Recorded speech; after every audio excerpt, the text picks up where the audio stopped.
வணக்கம். இப்போ நாம் வந்து செம்மவாங்கில் இருக்கிறோம் அப்படின்னு நினைக்காதீங்க. இது ஓல்டு பார்லிமெண்ட் ஆர்ட்ஸ் ஹவுஸில் இருக்கிறோம். இன்றைக்கி வந்து செம்பவாங் நாவலோட புத்தக வெளியீடு விழா. அதுக்கு தான் நம்ம இப்போ வந்திருக்கிறோம். இப்போ என்னங்கிறத நம்ம போய் பார்க்க போகிறோம். வாங்க, நீங்களும் என் கூட வந்துருங்க. வாங்க.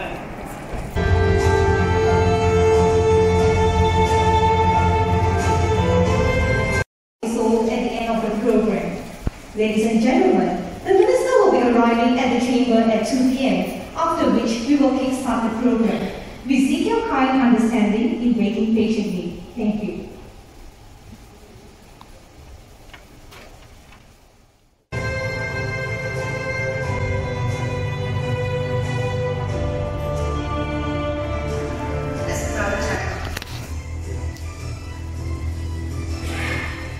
She arrives in Sembawang, in Singapore. And here, she uncovers untold secrets.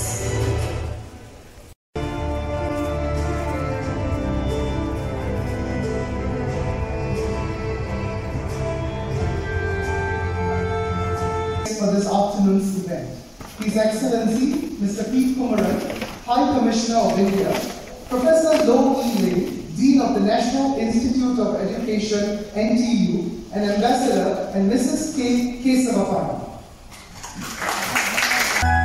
அன்று வந்தது இதே நிலா, இன்று வந்தது அதே நிலா, எங்கும் உள்ளது ஒரே நிலா, இருவர் கண்ணுக்கும் ஒரே நிலா, இருவர் கண்ணுக்கும் ஒரே நிலா. அன்று வந்தது இதே நிலா, இன்று வந்தது அதே நிலா, எங்கும் உள்ளது ஒரே நிலா, இருவர் கண்ணுக்கும் ஒரே நிலா, இருவர் கண்ணுக்கும் ஒரே நிலா. மேலாய் தென்றலிலா பூவாய் வந்ததே, மேலாய் தென்றலிலா பூவாய் வந்ததே, கையோடு வளையதும் ஜல் ஜல் ஜல், கண்ணோடு பேசவா சொல் சொல் சொல், பாடாத பாட்டெல்லாம் பாட வந்தார், காணாத கண்களை காண வந்தார், பேசாத மொழியெல்லாம் பேச வந்தார், பெண் பாவை நெஞ்சிலே ஆட வந்தார், பெண் பாவை நெஞ்சிலே ஆட வந்தார். சிந்திக்கிறது பார்க்க நேரம் நடத்தி, சிந்தை இருக்குது சத்தம் இருக்குது கவிதை பாட நேரம் நடத்தி, சிந்தை இருக்குது முகம் இருக்குது தேர்ந்து பார்க்க நேரம் நடத்தி, சிந்தை இருக்குது சத்தம் இருக்குது கவிதை பாட நேரம் நடத்தி. சந்தங்கள் நீயானா சங்கீதம் நானாவே, சந்தங்கள் நீயானா சங்கீதம் நானாவே.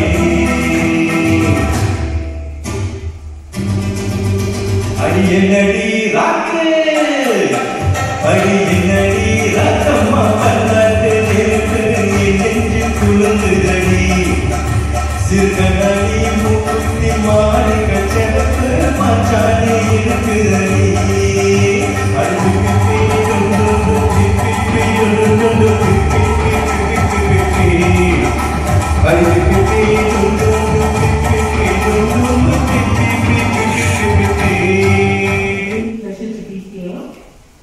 involved in this launch, which is very close to my heart, because right from the beginning, when she started writing the book, Mrs. Kamaladevi has been in touch with me and has shared the journey of writing this book.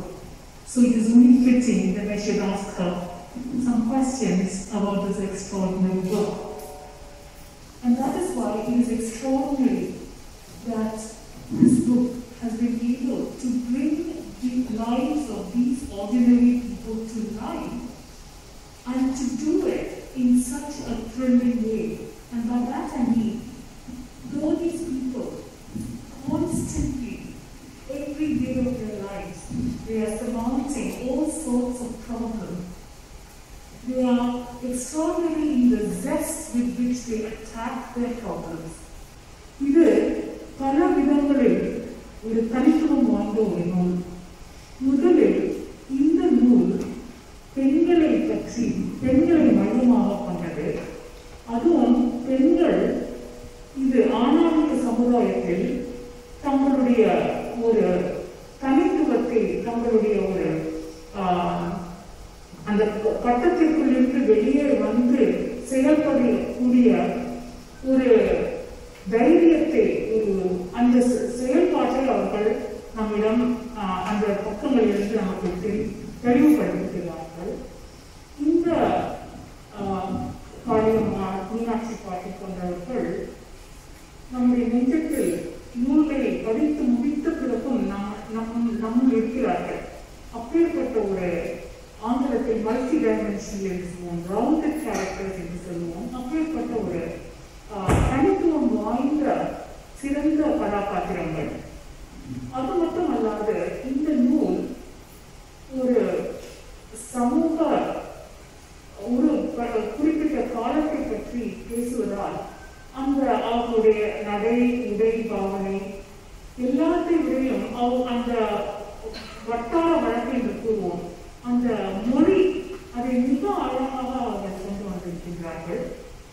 ஆக இந்த நூலை படித்து நாம் அனைவரும் அறிந்து கொள்ள வேண்டியது எத்தனையோ இருக்கின்றது என்று கூறி நான் இப்பொழுது என்னுடைய கேள்வியை ஆரம்பிக்கின்றேன். Let me take this opportunity to say that this is one of the most fascinating books that has emerged out of this whole idea of socio-historical excavation as literature. So let me begin my question for Anitha. Anitha, I think it's extraordinary the way you have managed to convey a whole way of life in a particular specific time, which is so language related, into English. That's not easy to do. Because, to convey the sense of life in Tamil is all very challenging. It's a huge challenge. But you have managed to convey it in English. And I find that really an extraordinary act. And I want to congratulate you for this. So, I understand that this is the first book of your novels that you have attempted to translate. I would like to know what made you pick out this book for this book. Thank you, Dr. Chitra. There were two reasons. One was I read your review, and it was really because you had mentioned that the language of this book was its crowning glory. And I was drawn to it. As an applied linguist, I was drawn to the fact that the language of this book is unique. So that was one of the reasons, key reasons. And the second reason is a very personal project for us. Because my dad was born and raised in Sembawang. My mom studied in Sembawang when she was young. She went in and out of Sembawang, and she married and came to Sembawang. And I've heard a lot said about Sembawang. With the community, I hear friends talk about it, and they always say there's nothing but, those days were glorious days. Sembawang was heaven. The trees in Sembawang, the food tasted better in Sembawang, a whole lot of things. And it was historical as well. So many incidents that have occurred there. So I've heard these things throughout my childhood, and for the first time my mother had, for a couple of years my mother had talked to my dad and people around me, and she talked about this project extensively. And when she started writing it, I was certainly drawn to it. But she didn't let me read it, until she finished, until she got no approval. And then when I read your review, I thought I've got to do this. Those of you who have read my mother's books, that she uses a lot of typical Tamil words. So I didn't get stomach going. Even with the title, I need like a dictionary, and I can't find it in the dictionary some of the times, and I'm really frightened to ask her. So we sent my dad to ask her, what's the meaning of that word? But this book was unique. It reminded me of being back in Professor Dileshrov's class, because the language was very different, the way she handled it. From chapter 1 itself, it's a very different language. She had picked up on a lot of dialectal differences that she brought in, and so that was something that I was fascinated. Every chapter I read, every line I read, I was so sitting in my head, so that was the reason why I was drawn to this book. Thank you for that, Anitha. So now let's turn to the author. And I will ask the question in Tamil and also I will translate it into English. இந்த புத்தகத்தை எழுத உங்களை தூண்டியது எது? என்ன காரணத்தை கொண்டு இந்த நூலை எழுத வேண்டும் என்று உங்களுக்கு ஒரு எண்ணம் வந்தது? Sorry, Mr. Kumaran, being a Tamil writer, I have to speak in Tamil. I'm sorry. So the question in English is, what prompted you to write this book? Singapore இலக்கியம் பற்றி கடுமையான விமர்சனம் சில வார்த்தைகள் கொண்டு வந்தது. கடந்த 45 ஆண்டுகளாக எழுத வேண்டும் என்று எழுத முடியவில்லை. எழுதுவதற்கான அந்த உந்து சக்தி, அந்த உறுத்தல் வர வேண்டும் இல்லையா? அந்த உறுத்தல் எனக்கு வரவே இல்லை. கடுமையான விமர்சனம், சிங்கப்பூரில் இலக்கியமே இல்லை என்று அந்த காலகட்டத்தில் யோசிக்கவோ எதுவுமே ஒரு சக்தி இல்லாமல் நான் உண்மை சொல்ல போனால் உடைந்து போனேன். அந்த காலகட்டத்தில் நான் இந்த இடத்தில் எது சொல்லலாமா என்று தெரியவில்லை. டாக்டர் சித்ரா உடன் பேசியது முக்கியமான 2 ஆளுநர்கள், டாக்டர் பார்த்தசாரதி, டாக்டர் சிவா, இப்படி சில எனக்கு அருமையான ஒரு நண்பர்கள் இருந்தார்கள் சிங்கப்பூரிலும். ஆக எழுத வேண்டும் என்றால் அதுதான் எழுத வேண்டும். ஆனால் துணிச்சல் வரவில்லை. வரலாறு எழுதுதல் வேண்டாமா? அனுபவங்கள் வேதியை தொலைத்துவிட முடியாத சொன்ன ஒரு படைப்பாளிக்கு மட்டுமே உண்டு. ஃபர்ஸ்ட் ஆஃப் ஆல் அது சம்பவம் பற்றி தான் எழுத வேண்டும். ஏன், நான் சின்னஞ்சிறு பெண்ணாக திருமணமாகி வந்த பொழுது பெரிய கூட்டு குடும்பத்தில் பட்ட பகலில் கனவும் நானும் பேசிக்கொள்ளக்கூட மாட்டோம். எல்லாரும் தூங்கிய பிறகு கதவை, பெரிய வீடு, 8-10 ஆயிரம் பெரிய வீடு, எல்லாரும் தூங்கிய பிறகு கதவை திறந்து வெளியில் போய் டாக்ஸி பிடித்து 15 கடல் கரைக்கு போகும். 15 மைல் சீசைட் சுல்தான் தியேட்டர் சம்பவம். அங்கே சொல்லப்பட வேண்டிய மிக முக்கியமான ஒரு ஹாட் ஸ்ப்ரிங் சுல்தனி பாசா. எனக்கு அதெல்லாம் அதிசயம். சுல்தனி பாசா என்றால் பூமியிலும் போய் தண்ணி வரும். அங்கெல்லாம் போய் பார்க்க அனுமதி இல்லை எனக்கு. வீட்டில் அதெல்லாம் அங்கெல்லாம் போக முடியும். மாலையானால் எல்லாரும் வேலை முடித்து வந்த பிறகு ஒரு என்னை கூட்டி வெளியே போவார். சம்பவம் பிச்சு ரோட், லோகமாக தங்கியிருந்தார். அத்தியோலி ரோட், இப்படி ஒவ்வொரு ரோடு சங்கராசன் தங்கியிருந்த இடமெல்லாம் போயிருக்கிறேன். அப்படி அங்குதான் எங்களுடைய டேட்டிங் டைம். திருமணமாகி எங்களுடைய டேட்டிங் என்றால் அதான். அப்படியே ரசித்து பார்ப்பேன். அவர் பார்க்காத போது அவரை பார்ப்பேன். அவர் பார்க்காத ரொம்ப நல்ல பெண், நான் பார்க்க மாட்டேன். அந்த வாழ்க்கையெல்லாம் நீங்கள் சொன்னால் இவர்களுக்கு சிரிப்பு வருகிறது. இந்த கூட்டு குடும்பத்தில் மாமியார் 5 மணிக்கு மாமியார் எழுவதற்கு முன்பு எழுந்து குளித்து அவசரப்பட்ட போய் வேலை செய்வது. பிறகு மாமியார் எழுந்து வந்து 3 மருமகள்களில் எந்த மருமகளுக்கு மார்க்கு போடுவாரோ என்ற பயத்தில் அந்த படித்த படிப்பு குறித்து எல்லாம் போய் மாமியாரிடம் நல்ல பேர் வாங்கணும். அந்த வாழ்க்கை இது மட்டும் இலக்கியமாகாது சித்ரா. இது மட்டும் ஒரு காலம் இலக்கியமாகாது. வாட் இஸ் நியூ வேவ் என்ற ஒரு கேள்வி என்னிடம் இருந்தது. அந்த சமயத்தில் முத்துசாமி, முத்துசாமியினுடைய ஆசிரியர், அவர் என்னிடம் சொன்னார், கமலாதேவி, அவருக்கு ரொம்ப நன்றாக என்ன தெரியும், கமலாதேவி இந்த சந்தர்ப்பத்தில் எழுதுவது என்றால் எல்லாம் போயிட்டு தெரியுமோ, நீங்கள் எழுதித்தான் ஆக வேண்டும் என்றார்.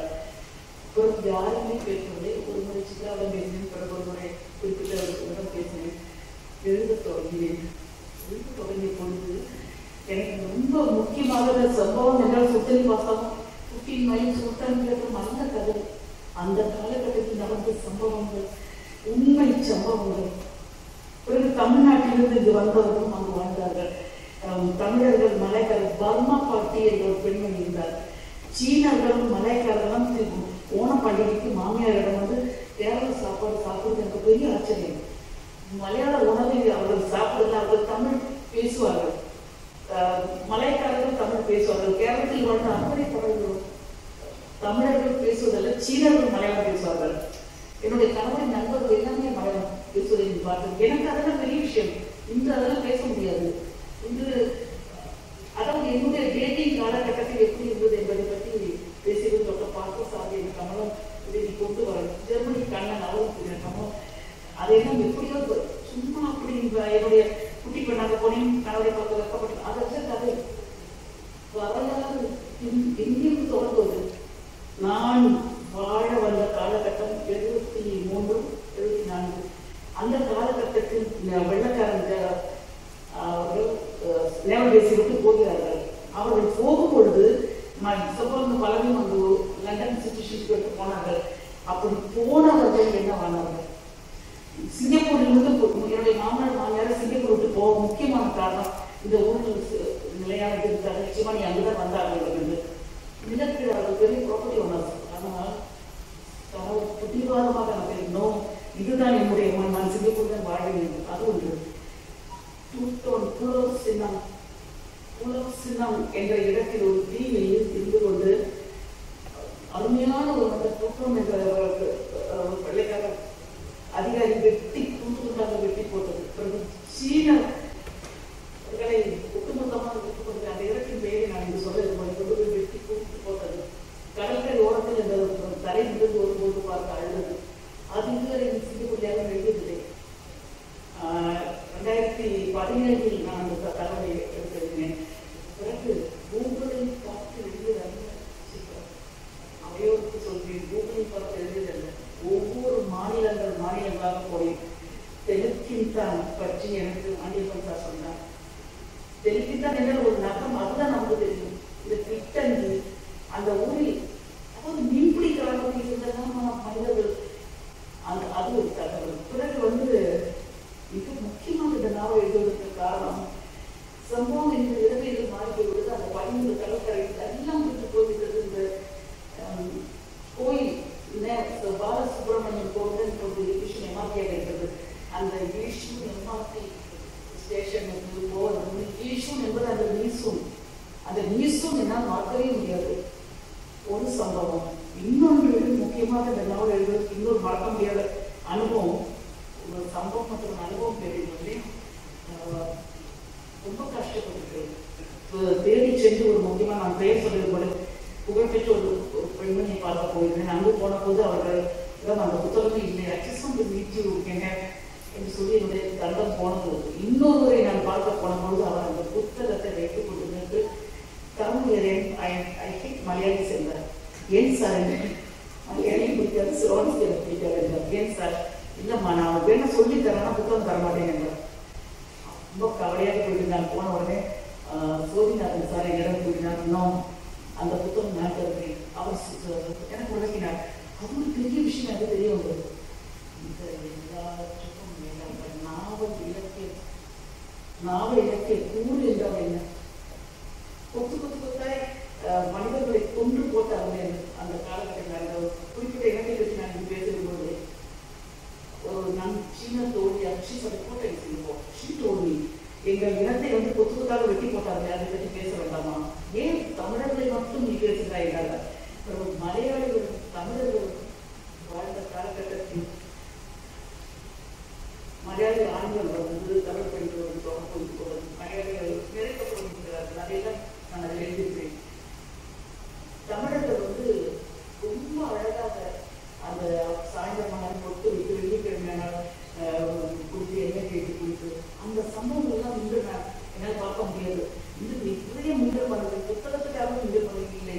பிறகு எல்லாவற்றுக்கும் அப்பா ஒரு முக்கியமான விஷயம், சிங்கப்பூரில் வரலாறு பொறுத்த ஒரு நாவல் எழுதுகின்றன என்ன கஷ்டம் என்பதை நான் தெரிந்து கொண்டேன். நான் தெரிந்து கொண்டது நாவல் இலக்கியம் என்றால் சுவைப்பட்டாనికి போனேன், தூரம் போனேன். அது இல்லை, நாவல் எழுதியிருந்தது. நாவல் இலக்கியம் கூறாக கொத்தாக பக்கமாக ஒவ்வொரு அத்தியாயமாக ஆய்வு செய்ய வேண்டியிருந்தது. அந்த ஆய்வு செய்வதில் அனிதா திரும்ப மறுபரிசீலனை செய்து ஒரு வரி பிழையாக தகவல் வெட்டி திருத்தி அதை மாற்றினார். Sembawang in Tamil and English. Before that, let me please bow in. Ladies and gentlemen, a round of applause.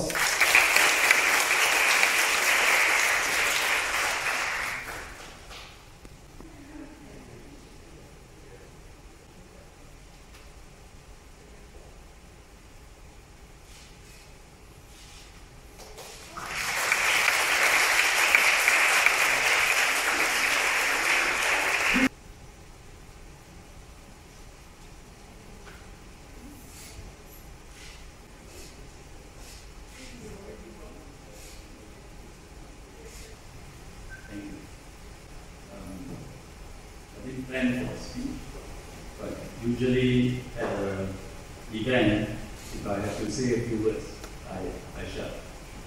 So, this is Kamaladevi. This is Dr. Anitha Devi, and everyone in the audience today. Thank you for inviting me to unveil this wonderful book, which I must admit is sitting at my bedside together with 12 other books that I am going to read. And I'll get to it, I promise. It's a special venue because this is our first Parliament. And the honour sitting somewhere, I think, where very important people have sat before in all of us. And in fact, this was where our first Parliament sat. And I think my father was sitting somewhere at the corner there as well. So this was where great decisions about Singapore were made as well to make us where we are, and just as well that this is a book of great historical significance and we are here launching it. And it's a book about Sembawang. And it is also in Sembawang in 1965, shortly after we became independent as Sri Narayana Mission. I think it's slightly further from 13 now, 13 and a half maybe. That's where the mission was, that Mr. Lee Kuan Yew made a speech at the bursary and scholarship ceremony of the mission. And it was where he said, this country does not belong to any single community. It belongs to all of us. 100 years ago, this was mud flats. Today is a modern city. In 10 years' time, it will be a metropolis, never fear. That was his famous never fear, mud flats to metropolis speech. The author will now present a copy of the book to his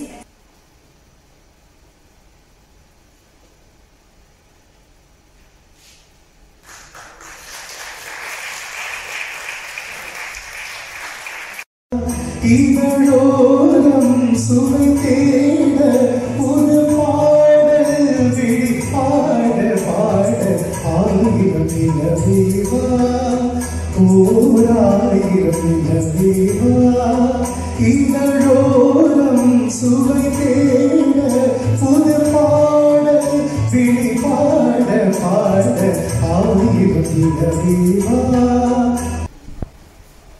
Today's author, Mrs. Kamaladevi Aravindan, translator, Dr. Anitha PILLAI,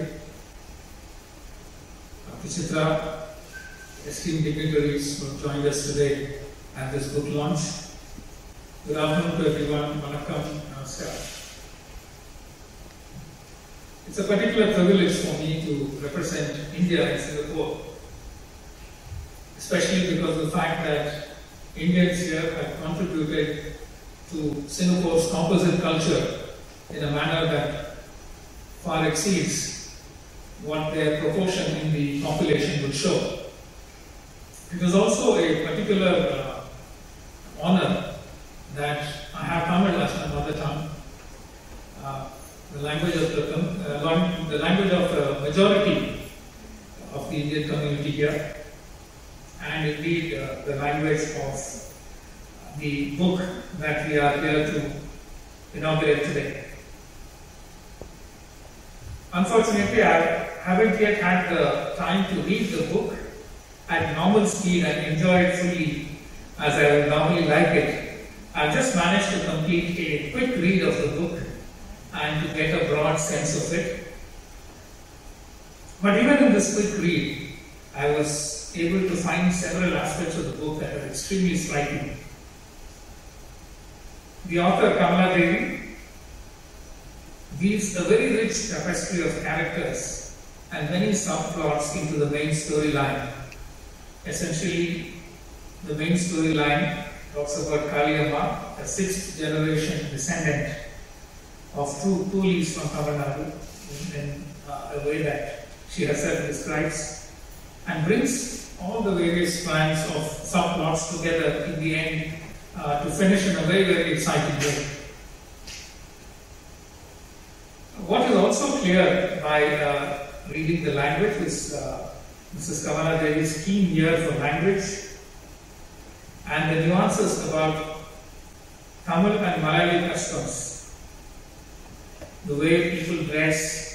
Even now we got a chance to hear about various details of nuances that we have very keenly observed. I believe that is possible only for a person who knows both sides of the story, the Tamil cultural nuances and the Malayalam cultural nuances. And I think it is possible only for a person who lives in a district that borders both states, which is Palakkad, from what I recall you mentioned to me the other day.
Kamaladevi அம்மாவுடைய செம்பவம் நாவல் வெளியீட்டுக்கு வந்திருந்தோம்.